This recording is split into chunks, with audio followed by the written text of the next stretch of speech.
Okay, so a little update on the Dyson SV09 V6 Absolute and the DC56 batteries.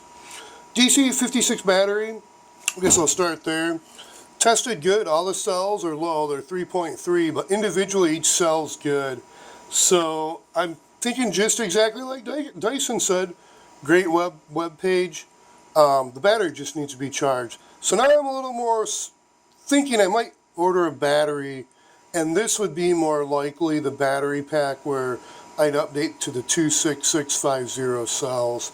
This I found is a little more complicated. There are these two holes in the back, these two connections are negatives, and this is the one other negative and then the positive. So, and then when testing, I didn't think about testing voltage on the terminals.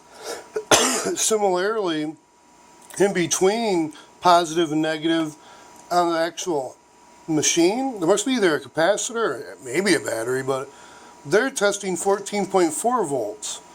So, I don't know, it's kind of, I'm confused. But that makes me a little more apprehensive to upgrade to the DeWalt 20 volt battery pack right now. I'm thinking just get this charged. So I might spend the $13 something on a Dyson charger, just get an original one.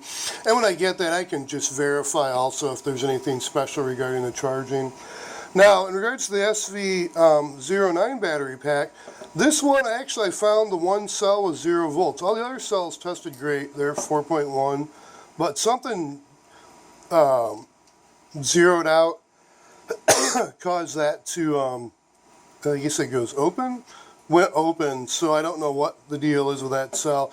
I put another cell in just to test, and it's just kind of wonky when you measure the voltage up here. It kind of go back and forth, and something was funky, like something's not right. And that was switched or unswitched.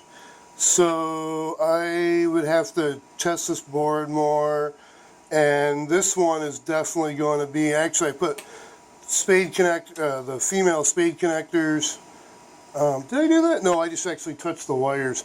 I touched the wires in the vacuum with, I want to take in the soldering iron one. I already had the connections prepared, and that worked fine. So no big deal there. I think that's going to be, I went yesterday to try to 3D scan at the Fab Lab there at Lake Michigan College, and of course the lighting is too bright of a day, so the lighting's not so great for scanning is what they said.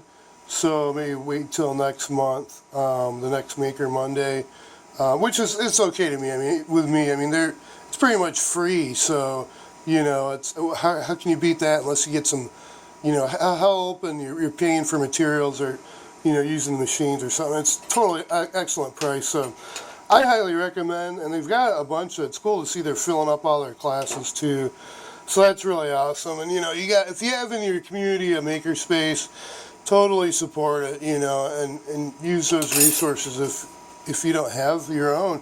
And it's even good to go get some feedback from others to see what they're doing. But yeah, so this pack's going to be it's going to be, I'm debating, I think it'll be a cool to try to repair this board. Troubleshoot at least and see what's wrong with it, and then repair, because I do have a good INR. It's nice Samsung 18650 INR cells that I bought. I mean, they're old. They're going on 10 years, and they still work excellent for when I've used them, when I use them. So, Hydrine ones too.